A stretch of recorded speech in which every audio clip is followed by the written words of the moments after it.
June 26, 1943, late afternoon.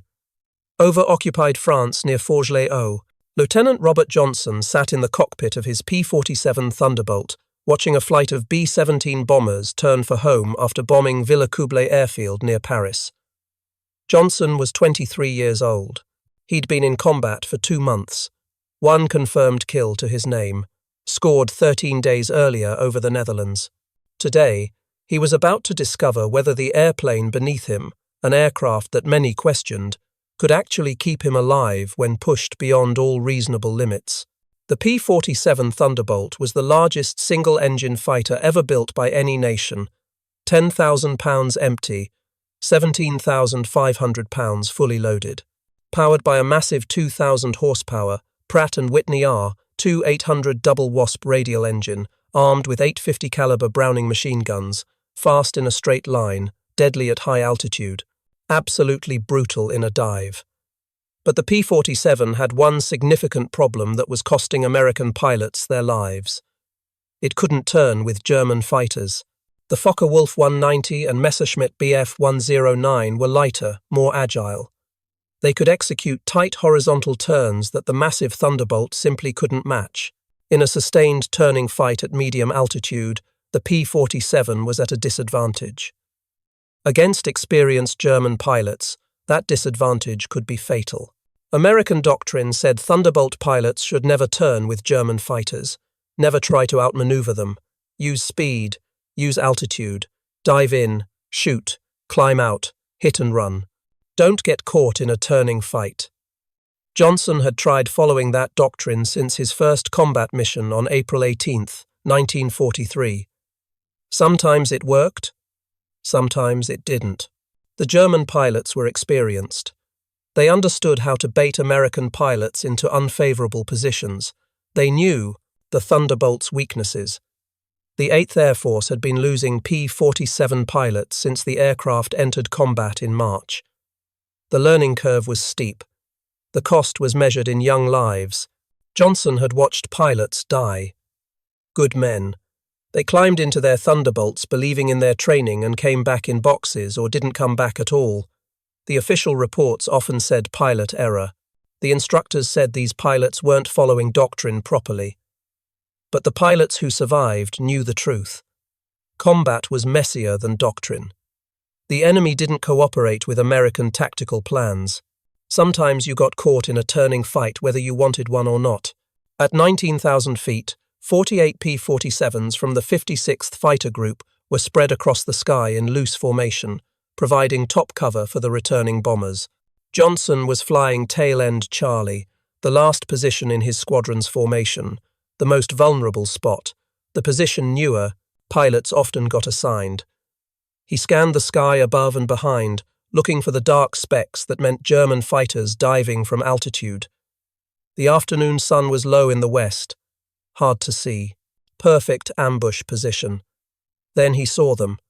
16 Focke-Wulf 190s from the second group of Fighter Wing 26, diving from 25,000 feet, coming from the Sunday coming fast. Johnson keyed his radio, tried to warn his flight leader. Before he could complete the transmission, the first Focke-Wulf opened fire. 20mm cannon shells ripped through Johnson's P-47. The canopy shattered. Glass and plexiglass fragments filled the cockpit. Hydraulic fluid sprayed across his face, burning his eyes. A 7.9 2mm machine gun bullet nicked his nose, destroyed his oxygen mask. Another bullet hit his right leg, the round splitting in half as it entered just under the skin. Fire erupted in the cockpit. The P-47 snapped into an ATE- of inverted spin. Johnson couldn't see through the hydraulic fluid. Couldn't breathe without his oxygen mask at 19,000 feet. Couldn't control the aircraft with the hydraulic system destroyed. The massive fighter tumbled through the sky like a brick thrown from a building. He tried to bail out, wedged his feet against the cockpit frame and pulled on the canopy with both hands. The canopy wouldn't budge. The hydraulic system that normally slid it back was completely destroyed. He was trapped in a burning, spinning fighter with no way out.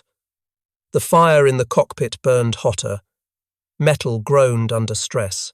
The engine screamed at overspeed. Johnson thought about his wife Barbara back in the United States. He resigned himself to death. He stopped fighting, waited for impact. Then, somehow, the fire went out. Starved of oxygen at high speed in the spin, it simply extinguished itself. Johnson kicked left rudder, pulled back on the stick. The P-47's nose came up. The spin stopped. He was flying level at 8,000 feet, half blind from hydraulic fluid, bleeding from his nose and leg, with no hydraulic pressure, no oxygen, and no way to know how badly damaged his aircraft actually was. He pointed the battered fighter toward England and shoved the throttle forward.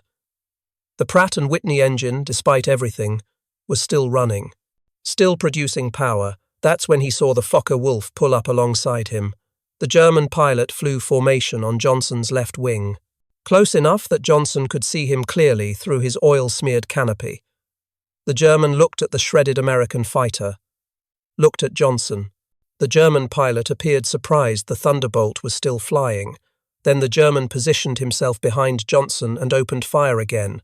Hundreds of 7.9 2mm machine gun bullets hammered into Johnson's P-47.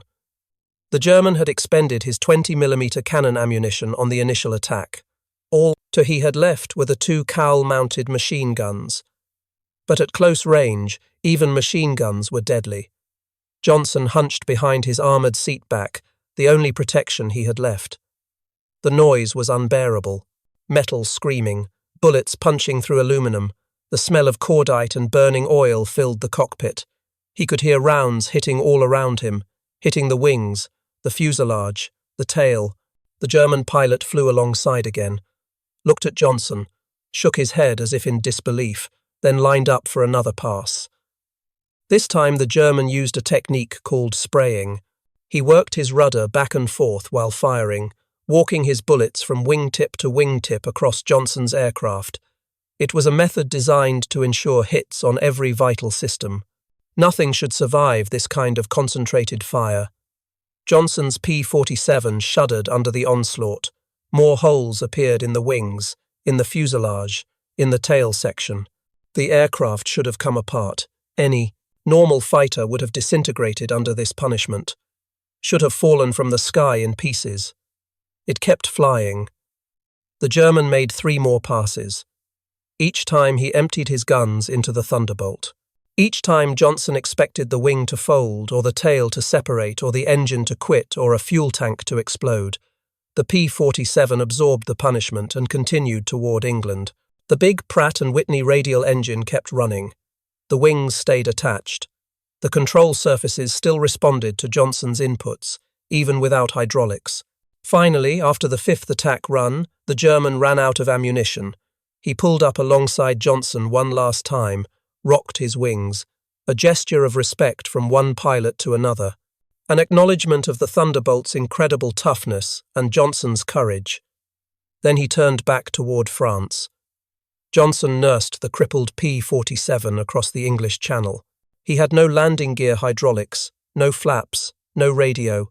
The vision was still blurred from hydraulic fluid in his eyes. His leg was bleeding through his flight suit. His face was burned from the cockpit fire. He found RAF Manston, a forward operating base on the English coast used for emergency landings, lined up on the grass beside the runway. Cut the engine and bellied the Thunderbolt in without gear. The P-47 slid across the grass for 200 yards, throwing up dirt and grass, before grinding to a stop. Ground crew ran to the aircraft. They had to pry Johnson out of the cockpit. His hands were locked on the stick. His legs wouldn't move. The adrenaline was wearing off and shock was setting in. Johnson tried to count the bullet holes in his aircraft. He gave up after 200. And that was just one side of the fuselage. The ground crew found 21 20mm cannon holes and more than 200 machine gun strikes. Every surface was damaged. The aircraft was a total loss, but it had gotten Johnson home, alive. What neither Johnson nor anyone else realized in that moment was that this one incident would become legendary. It would prove something about the P-47 Thunderbolt that changed how American pilots thought about their aircraft. The first pilot Robert Johnson had seen die in combat was Lieutenant Roger Dyer. Same day as Johnson's ordeal, June 26, 1943. Same mission, same enemy attack by Fighter Wing 26. The 56th Fighter Group lost 5 aircraft that day. 4 pilots were killed. Roger Dyer was one of them, shot down over France. He never made it home. Dyer had been in Johnson's training class back in the United States. They trained together at Bridgeport Municipal Airport in Connecticut, starting in July 1942. Those training days had been harrowing for everyone involved. The 56th Fighter Group received the first production P-47 Thunderbolts in June 1942. Nobody had operational experience with the aircraft. The pilots were essentially test pilots and trainers simultaneously. The learning curve at Bridgeport was steep and deadly. The airfield was inadequate for an aircraft the size of the Thunderbolt. The runway was too short. The approaches were difficult. The P-47B model had teething problems that hadn't been resolved. Engines failed. Control systems malfunctioned. Pilots made mistakes learning to handle an aircraft unlike anything they'd flown before. Between June and December 1942, the 56th Fighter Group lost 18 pilots killed in training accidents. 41 aircraft were destroyed. Robert Johnson later wrote that many of those accidents were directly attributable to the inadequate facilities at Bridgeport and Stratford. The men weren't dying because they were poor pilots. They were dying because they were learning to fly an experimental fighter at an inadequate airfield under intense pressure to become combat-ready as quickly as possible. Roger Dyer survived that training period. He was one of the more naturally gifted pilots. On November 13, 1942, Dyer and Lieutenant Harold Comstock pushed their P-47s into near vertical dives from 35,000 feet. Both pilots' controls locked up from compressibility effects as they approached 700 miles per hour. The aircraft began to buffet violently. The sticks were frozen in place. Both pilots thought they were going to die. Comstock kicked the rudder and fought the stick until the aircraft broke out of the compressibility zone and the controls freed up. He pulled out at low altitude, shaking from adrenaline. Dyer had the same experience. Both survived.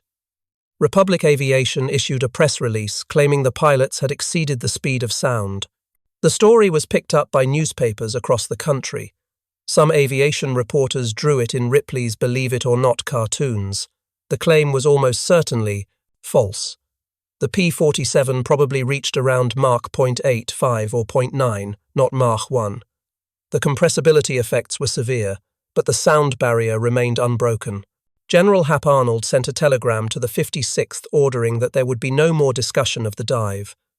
The Army Air Force didn't want wild claims about supersonic flight muddying the waters, but the incident showed something important about Dyer. He was willing to push the aircraft to its absolute limits. He was aggressive, fearless, perhaps to a fault. That aggression served him well in training. It got him through the deadly learning period at Bridgeport when so many others died. Now, 7 months later, Dyer was dead at 24 years old, shot down in the same battle where Johnson survived. The difference between life and death came down to seconds and luck, and the incredible structural toughness of the Thunderbolt. Johnson's aircraft absorbed the punishment and kept flying. Dyer's aircraft didn't. Maybe Dyer took a cannon hit in the engine that Johnson didn't. Maybe Dyer's aircraft was hit in a fuel tank. Maybe the German pilot who got Dyer was slightly better positioned or slightly more experienced than the one who attacked Johnson. Combat was random. Survival often came down to factors beyond a pilot's control. Johnson got lucky. Dyer didn't. By mid-July 1943, the 56th Fighter Group had lost pilots in almost every major mission. The statistics were sobering. Young men arrived in England fresh from training, flew a handful of missions, and died. The aircraft performed well in some situations and struggled in others. The doctrine of hit and run worked against inexperienced German pilots, but failed against veterans who understood how to negate the Thunderbolt's advantages. The problem wasn't simple. The P-47 had real disadvantages that couldn't be ignored. At altitudes below 20,000 feet, where most combat was occurring, the Messerschmitt Bf-109G and Focke-Wulf 190A could outturn the Thunderbolt. They could outclimb it at medium altitudes. They were more responsive in pitch and roll at speeds below 300 miles per hour. In a swirling, low-altitude dogfight, the German fighters had significant advantages. But the P-47 also had real advantages that many pilots weren't exploiting. The turbocharged Pratt & Whitney engine maintained power to much higher altitudes than German engines. Above 25,000 feet, the Thunderbolt was faster than anything Germany had. It could dive faster than any German fighter without coming apart structurally. It could survive damage that would destroy a Messerschmitt or Focke-Wulf. It had 8 50 caliber machine guns versus the German standard of 1 cannon and 2 machine guns, giving it superior firepower in the brief moments when guns were on target. The question was how to fight in ways that emphasized American advantages while minimizing German advantages. That required tactical innovation at the unit level. Pilots and flight leaders experimenting with techniques, sharing what worked, discarding what didn't, learning through experience, which meant learning through casualties. The worst part was the morning ritual. Every day at dawn, pilots walked to the flight line. They performed pre-flight checks on their assigned aircraft. They watched ground crews fuel and arm the P-47s. They listened to briefings about the day's mission. They studied maps showing the route into Germany and back. They looked at intelligence reports about expected German fighter strength. Then they climbed into cockpits and took off toward Germany, knowing some of them wouldn't return. Some came back. Some didn't. The randomness was psychologically brutal. The ones who came back often reported that the P-47 felt heavy in hard turns, like there was resistance in the controls, like the airplane was fighting them when they needed maximum performance. Most pilots thought that was just the nature of a heavy fighter. Big engine, big airframe, big control surfaces. Some resistance was expected. The P-47 weighed nearly twice as much as a Messerschmitt 109. Physics dictated that it couldn't maneuver like a lighter aircraft. But a few experienced pilots started to wonder if the aircraft could be flown more effectively, if there were techniques that could overcome its limitations. If American advantages could be maximized through smarter tactics, Lieutenant Colonel Hubert Zemke, commander of the 56th Fighter Group, was one of those pilots who questioned conventional wisdom. Zemke was 30 years old in 1943, older than most fighter pilots.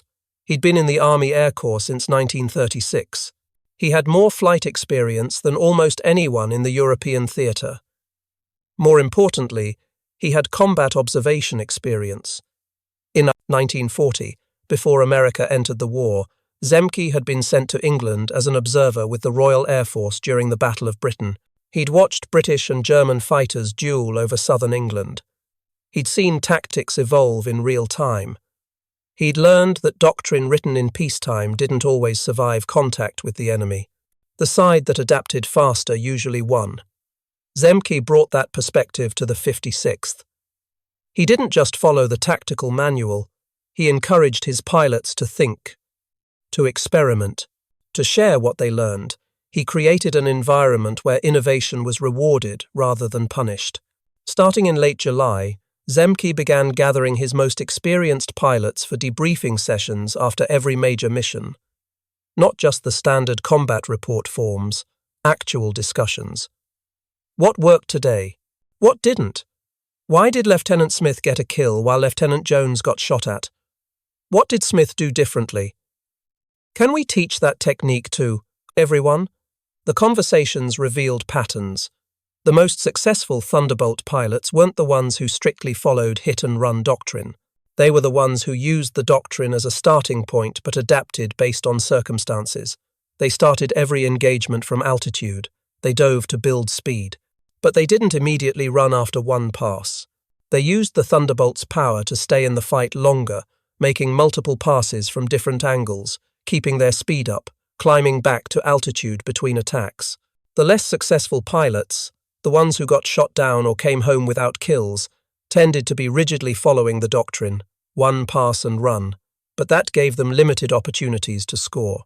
And if they got bounced during their escape climb, They were vulnerable because they'd given up their initiative. Zemke synthesized these lessons into guidance for the group. Not rigid rules, but principles. Maintain altitude advantage whenever possible. Use dive speed for the initial attack. But don't be afraid to stay in the fight if you can maintain your energy state. Trust the Thunderbolt's power. Use the engine. Keep your speed up. If you lose your speed, you lose your advantage, so disengage and climb back to altitude. It was subtle.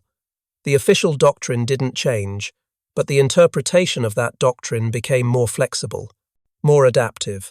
The results started to show up in the combat reports. On August 10, 1943, Captain Gerald Johnson was promoted and given command of a flight in the 61st Fighter Squadron. Johnson was an experienced pilot with several kills to his credit already. He was exactly the kind of aggressive, thinking pilot that Zemke wanted, leading formations. Over the next few weeks, Gerald Johnson and other flight leaders started demonstrating what the P-47 could do when flown aggressively. They stayed in fights longer. They used the Thunderbolt's power to reverse situations that should have been hopeless. They climbed when they should have dived. They turned when doctrine said to run. And they started getting kills at a higher rate. By September, the 56th Fighter Group's kill ratio was improving noticeably. The group was learning, pilots were surviving longer, experience was accumulating. New tactics were being developed through trial and error in actual combat. On October 4, 1943, the 56th flew its first mission to Frankfurt, Germany, the longest escort mission yet attempted by Thunderbolts. It required careful fuel management and pushed the P-47 to the edge of its combat radius. But the mission succeeded. The bombers hit their targets. The fighters engaged German interceptors. The group came home with multiple kills and acceptable losses. It was proof that the P-47 could do the job it was designed for. Then, on October 8, 1943, Robert Johnson scored his 5th confirmed kill. The victim was Oberst Hans Philipp, commander of Fighter Wing 1. Philipp had 206 aerial victories, most achieved on the Eastern Front against Soviet aircraft. He was one of Germany's top aces. Johnson's flight encountered Philipp's formation near Hardenberg and Itterbeek in the Netherlands. The Germans were attacking B-17 bombers near Bremen. Johnson dove on the German formation from altitude. He selected a Fokker Wolf and opened fire. The German fighter exploded. Philipp may have been in that explosion, or he may have been hit by defensive fire from the bombers or by other P-47s in the fight. The exact sequence isn't completely clear from records. What is clear is that Philipp bailed out at extremely low altitude, around 50 meters, and his parachute failed to fully deploy. He died on impact. Johnson didn't learn until 50 years later that the German pilot he'd killed that day was one of the Luftwaffe's top aces. At the time, it was just another combat mission. Another target destroyed. Another day of survival. But the symbolism was significant. An experienced German ace, flying a supposedly superior turning fighter, shot down by an American pilot in a heavy Thunderbolt. It demonstrated that pilot skill and tactics mattered more than raw aircraft performance. By late 1943, something fundamental had shifted in the air war over Europe.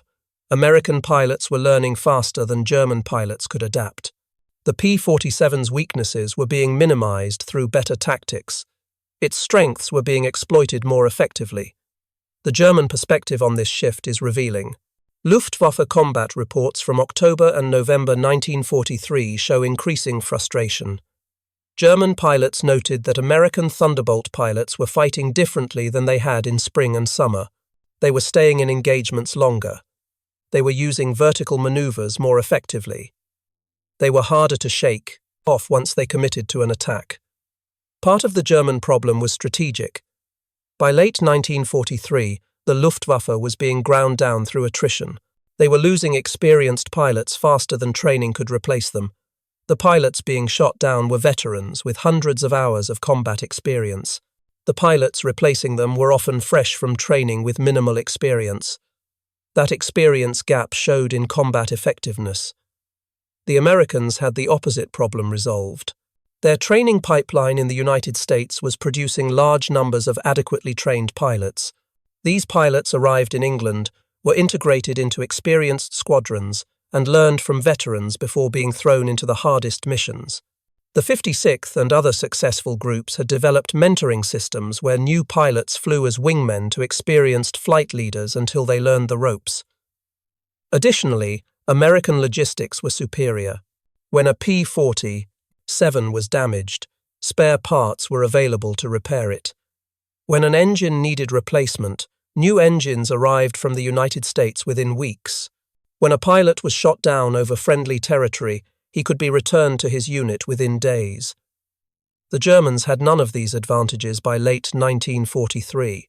The Thunderbolt still couldn't turn with a Focke-Wulf 190 or Messerschmitt 109 in a level-turning fight at low altitude. That hadn't changed. The physics of wing loading and power-to-weight ratio hadn't changed. What changed was that American pilots stopped fighting that fight. They refused to fight on German terms. They used altitude. They used dive speed. They used the Thunderbolt's incredible structural strength to pull high-G maneuvers that would tear a German fighter apart. They used the reliable Pratt & Whitney engine to climb back to altitude after every engagement. They used teamwork, with wingmen covering each other, making it harder for German pilots to isolate and kill individual Americans. Most importantly, they learned that the P-47 could take damage and keep fighting. That created a psychological advantage. American pilots knew they could absorb hits and still make it home. Robert Johnson had proven that on June 26, other pilots had similar experiences, getting shot up but making it home because the Thunderbolt was tough enough to survive. That confidence translated into more aggressive tactics. Pilots were willing to press attacks, willing to stay in fights longer because they trusted their aircraft to survive.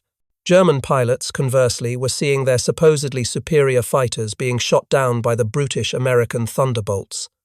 The psychological impact was real. Confidence eroded, caution increased, and caution in fighter combat often leads to defeat. The breakthrough wasn't a technological advance. The P-47 that dominated the skies in late 1943 was mechanically identical to the P-47 that struggled in April. Same engine, same guns, same airframe. What changed was understanding. American pilots figured out how to fight with the airplane they had, rather than wishing for a different airplane. They accepted the Thunderbolt's limitations and exploited its strengths. They developed tactics that turned a questioned fighter into a legendary war machine. The 56th Fighter Group became the proof of concept. Flying only P-47s throughout the entire war, the group became the highest-scoring fighter group in the 8th Air Force. The official Air Force Historical Research Agency credits the 56th with 665.5 confirmed aerial victories. Some sources cite higher numbers, including aircraft destroyed on the ground, but the aerial victory total alone is remarkable. 17 pilots from the 56th became aces, 3 became double aces.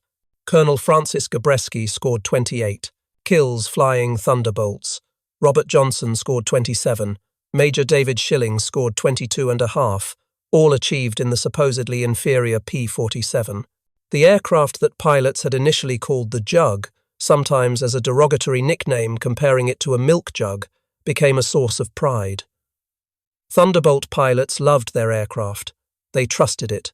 They knew it would bring them home even when shot full of holes. Johnson's survival on June 26 was proof of that. The numbers support the pilots' faith in their aircraft. Of the 15,683 P-47s built during the war, 5,222 were lost to all causes, including combat and accidents. That includes 1,723 losses to non-combat accidents, which was actually a lower accident rate than many other fighter types. The combat loss rate per mission was 0.7%, among the lowest of any American fighter in any theater. The P-47's aerial kill-to-loss ratio was 4.6 to 1, better than the more famous P-51 Mustang in many calculations, better than the P-38 Lightning, By the numbers, the Thunderbolt was arguably the most successful American fighter aircraft of World War II, but it never received the fame of the Mustang. The P-51 was sleek and beautiful.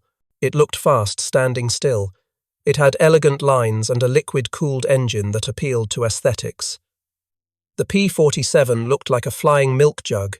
It was big and brutish, and not particularly elegant. The massive radial engine gave it a blunt nose. The thick wings and heavy fuselage made it look slow even when it was fast. The public loved the Mustang. Historians wrote about the Mustang. After the war, when people thought about American fighters in Europe, they thought about P-51s escorting bombers to Berlin. The Thunderbolt pilots didn't care about fame. They knew what their aircraft had done. They knew it had kept them alive when nothing else could have. That mattered more than public perception or historical recognition. Robert Johnson survived the war. He flew 91 combat missions between April 1943 and May 1944.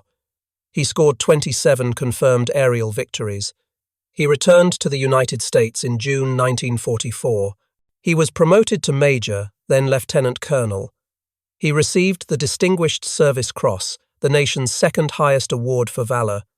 He received the Silver Star, the Distinguished Flying Cross, air medals, a Purple Heart for his wounds on June 26.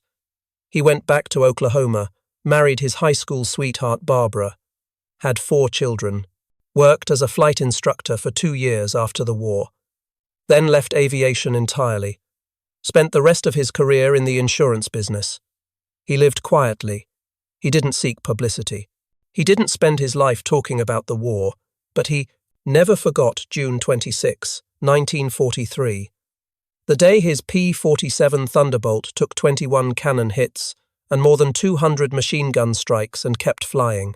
The day he should have died but didn't. For years, Johnson believed the German pilot who shot him was Lieutenant Colonel Egon Meyer, one of the Luftwaffe's top aces.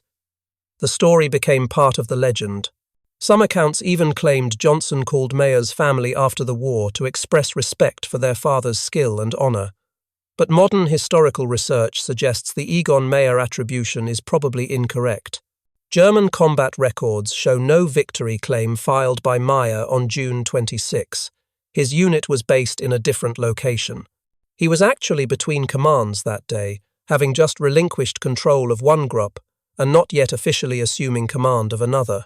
The attack on Johnson was carried out by the 2nd Group of Fighter Wing 26, not Meyer's unit. The truth is that the identity of the German pilot who shot Johnson remains unknown. Aviation historians have searched German archives and found no definitive answer. The pilot who showed Johnson such professional respect, who rocked his wings in salute before departing, remains anonymous. What matters is not the German pilot's name, but what the incident demonstrated. The P-47 Thunderbolt could survive damage that would destroy any other fighter. That wasn't marketing. That wasn't propaganda. That was proven fact, documented in photographs of Johnson's battered aircraft and confirmed by Johnson's own survival. Egon Meyer did achieve remarkable success as a fighter pilot. He scored 102 aerial victories, the first Luftwaffe pilot to achieve 100 kills entirely on the Western Front, fighting against American and British aircraft. He was killed in action on March 2, 1944, shot down near Montmedy, France, possibly by Lieutenant Walter Gresham of the 358th Fighter Squadron flying a P-47 Thunderbolt. Meyer was 26 years old.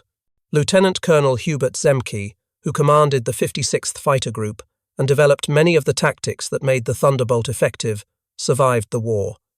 He flew 166 combat missions. He scored 17 3/4 confirmed aerial victories. He was shot down on October 30th, 1944, not by enemy fire, but by weather. Zemke flew into a severe thunderstorm, and his aircraft broke apart. He bailed out and became a prisoner of war. He spent the final months of the war at Stalag Luft 1. After the war, Zemke stayed in the Air Force. He flew jets in Korea. He commanded fighter wings. He retired as a colonel in 1966. He spent his retirement years speaking at military history events, writing articles, giving interviews. He always made sure people understood the truth about the P-47 Thunderbolt. Zemke emphasized the same point in every speech and interview. The P-47 wasn't underrated because people didn't know about it. It was underrated because people didn't understand what made it special.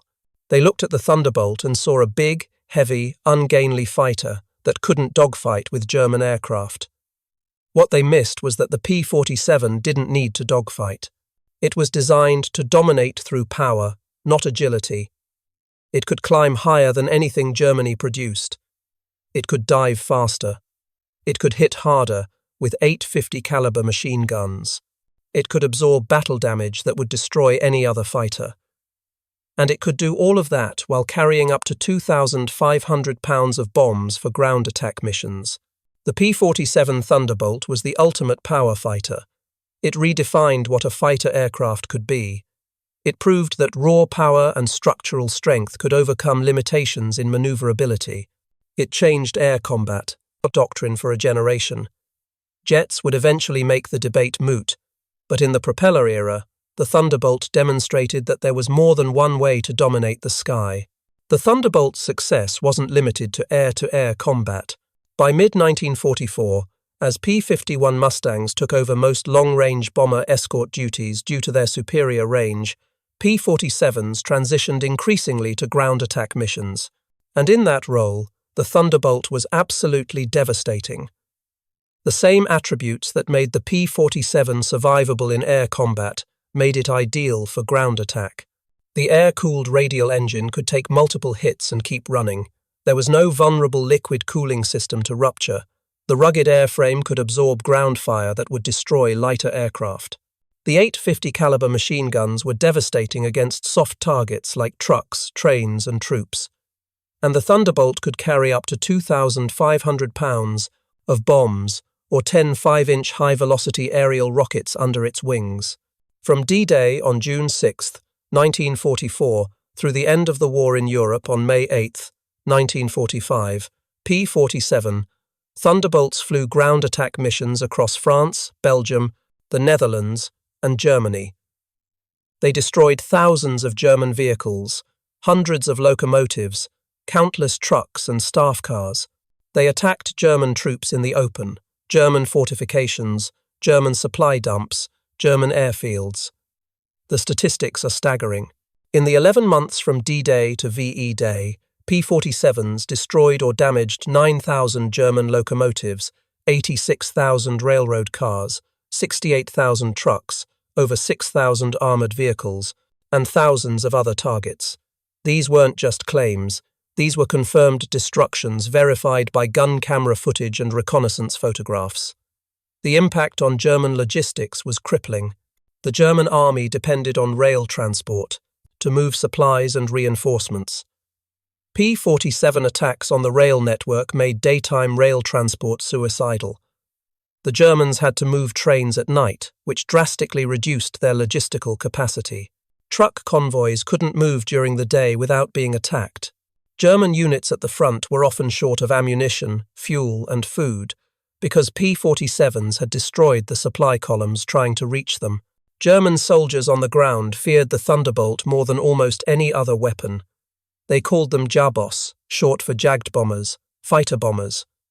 When Jabos appeared, German troops dove for cover. The 850 calibers could shred a truck or a column of infantry in seconds. The bombs and rockets could destroy bunkers and fortified positions. And there was no effective defense except hiding until the attack was over. The cost was high. Ground attack was the most dangerous mission in the air war. Flying low and slow to attack ground targets exposed aircraft to intense anti-aircraft fire. Many Thunderbolt pilots were shot down by German flak while strafing trains or truck convoys, but the Thunderbolt's ruggedness helped. Pilots brought home aircraft with dozens of flak holes, with cylinders shot off engines, with control surfaces partially destroyed. Other fighters wouldn't have made it. The Thunderbolt could. The ground attack mission became the Thunderbolt's defining role in the final year of the war. While Mustangs escorted bombers to Berlin, Thunderbolts ranged across occupied Europe, destroying everything German that moved. It wasn't as glamorous as air combat against enemy fighters. It didn't produce aces. But it won the war. Germany couldn't fight effectively when their logistics were being destroyed faster than they could rebuild. In 1998, Robert Johnson died at age 78. He was buried in River Hills Cemetery, now part of Lake Wylie in South Carolina. His obituary mentioned his service as a fighter pilot in World War II. It mentioned his 27 kills. It mentioned the Distinguished Service Cross. It did not mention June 26, 1943. It did not mention the 200 bullet holes. It did not mention that he'd proven the P-47 Thunderbolt could take punishment that would destroy any other aircraft and still fly home. At the National Museum of the United States Air Force in Dayton, Ohio, there's a P-47 Thunderbolt on display. It's a D model.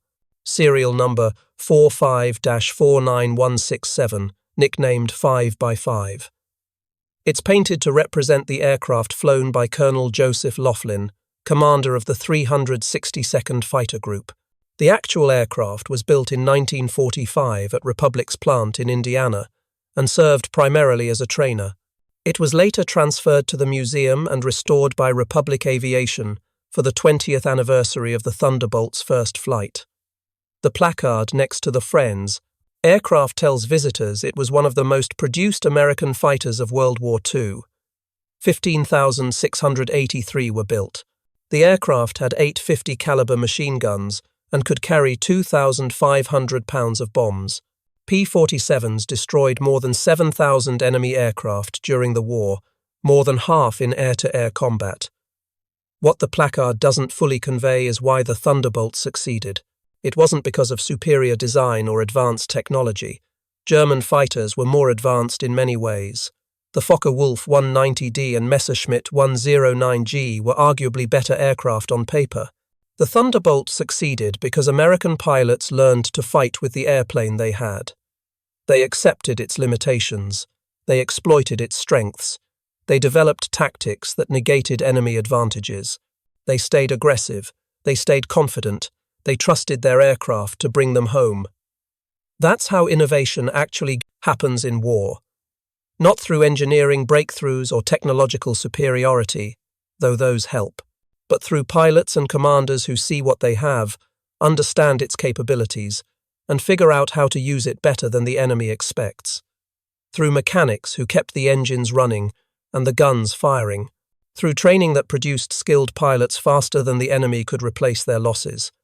The P-47 Thunderbolt was never the most agile fighter. It was never the fastest fighter at low altitude. It was never the best-looking fighter. But it was one of the most effective American fighters of World War II. Not because it was perfect, but because the people who flew it and maintained it made it work. The men of the 56th Fighter Group proved that.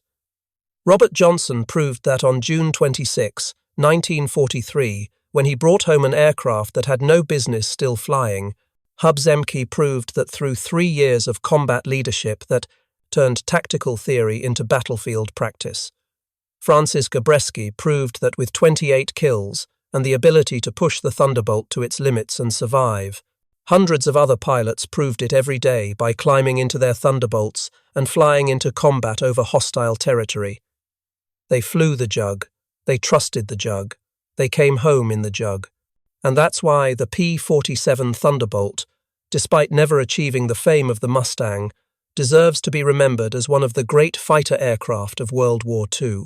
Not the most famous, but perhaps the most faithful. It brought its pilots home.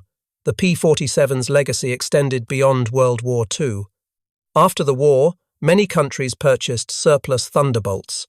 The aircraft served with air forces in Peru, Brazil, Chile, Bolivia, Colombia, Ecuador, Venezuela, China, Iran, Turkey, Portugal, France, and Yugoslavia.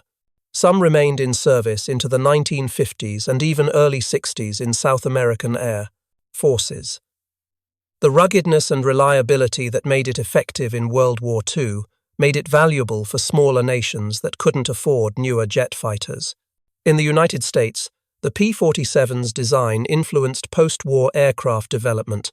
Republic Aviation, the company that built the Thunderbolt, went on to design the F-84 Thunderjet, one of the first successful American jet fighters. The F-84 inherited the Thunderbolt's philosophy: big, rugged, heavily armed, emphasizing survivability and firepower over pure maneuverability. That design philosophy continued through the F-105 Thunderchief in the 1960s. The lesson of the Thunderbolt was that there's more than one way to design a successful fighter. You don't have to build the lightest, most maneuverable aircraft. You can build a big, powerful, tough aircraft and make it work through proper tactics and pilot training. That lesson has been relearned multiple times in aviation history. The F-4 Phantom in Vietnam, the F-15 Eagle, the A-10 Warthog, all followed the Thunderbolt's philosophy in different ways. The Thunderbolt also taught the importance of pilot training and tactical development.